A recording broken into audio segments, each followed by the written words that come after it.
നമസ്കാരം. എല്ലാ മലയാളി വാർത്താ പ്രേക്ഷകർക്കും നല്ലൊരു ദിവസം ആശംസിച്ചുകൊണ്ട് ഏവർക്കും വാർത്തകളിലേക്ക് സ്വാഗതം. എറണാകുളത്ത് നിന്നും നടുക്കുന്ന വാർത്തയാണ് കഴിഞ്ഞ ദിവസം നമ്മൾ അറിഞ്ഞത്.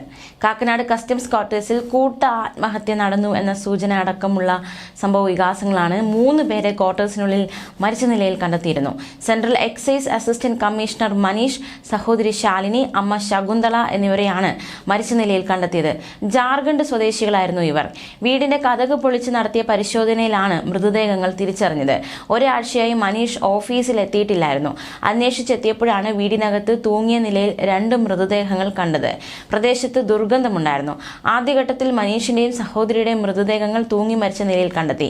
പിന്നീട് കതക് പൊളിച്ച് അകത്ത് കടന്നപ്പോഴാണ് അമ്മ ശകുന്തളയുടെ മൃതദേഹം കട്ടിലിൽ കിടക്കുന്ന നിലയിൽ കണ്ടെത്തിയത്. അമ്മയും സഹോദരിയും മനീഷിനൊപ്പം താമസിക്കാൻ എത്തിയിട്ട് കുറച്ചു നാളെ ആയിട്ടുള്ളൂ. മൃതദേഹം അഴുകിയ നിലയിലാണ്. 2011 ബാച്ച് IRS ഉദ്യോഗസ്ഥനാണ് മനീഷ്. അടുത്ത കാലത്താണ് കൊച്ചിയിലെത്തിയത്. കഴിഞ്ഞ വർഷമാണ് സഹോദരി Shalini Jharkhand public service commission exam 1ാം റാങ്കോടെ പാസ്സായത്. ഇവർ അവിടെ ജോലിയിൽ പ്രവേശിച്ചിരുന്നു. സംഭവത്തെക്കുറിച്ച് പോലീസ് അന്വേഷണം തുടങ്ങി. അയൽക്കാരുമായി ബന്ധം സൂക്ഷിക്കുന്നവരായിരുന്നില്ല എന്ന് പ്രദേശവാസികൾ പ്രതികരിക്കുന്നു. അമ്മയെ കൊലപ്പെടുത്തി മനീഷും സഹോദരിയും ആത്മഹത്യ ചെയ്തിരിക്കാമെന്നുള്ള സൂചനകളാണ് പുറത്തുവരുന്നത്. അമ്മയുടെ മൃതദേഹത്തിന് മുകളിൽ വെള്ളത്തുണി വിരിച്ച് പൂക്കൾ വെച്ചിരുന്നു. മൃതദേഹത്തിന് സമീപത്ത് നിന്ന് ആത്മഹത്യാക്കുറിപ്പ് കണ്ടെത്തിയിട്ടുണ്ട്. കുറിപ്പിൽ ഹിന്ദിയിലുള്ള വരികളാണുള്ളത്. സഹോദരിയെ അറിയിക്കണമെന്ന് മാത്രമാണ് കുറിപ്പിലുള്ളത്. മനീഷിന്റെ ഒരു സഹോദരി വിദേശത്താണ്.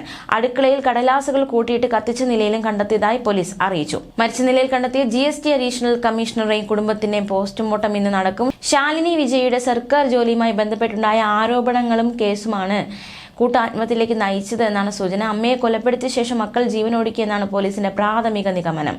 ഒരാഴ്ചയായി മനീഷ് ഓഫീസിൽ എത്തിയിട്ടില്ലായിരുന്നു. അന്വേഷിച്ചെത്തിയപ്പോഴാണ് വീടിനകത്ത് തൂങ്ങിയ നിലയിൽ മൃതദേഹങ്ങൾ കണ്ടത്.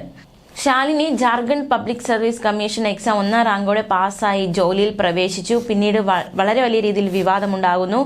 ഇത് ഈ കുടുംബത്തെ സമ്മർദ്ദത്തിലാക്കി എന്നാണ് പ്രാഥമികമായ സൂചന. എന്തായാലും എന്താണ് ഈ കുടുംബത്തിന്റെ മരണത്തിലേക്ക് നയിച്ചത് എന്ന കാരണമൊക്കെ കണ്ടെത്തേണ്ടതായിട്ടുണ്ട്. എന്തായാലും പോലീസ് അന്വേഷണം തുടങ്ങിയിട്ടുണ്ട്. ന്യൂസ് ഡെസ്ക് മലയാളി വാർത്ത.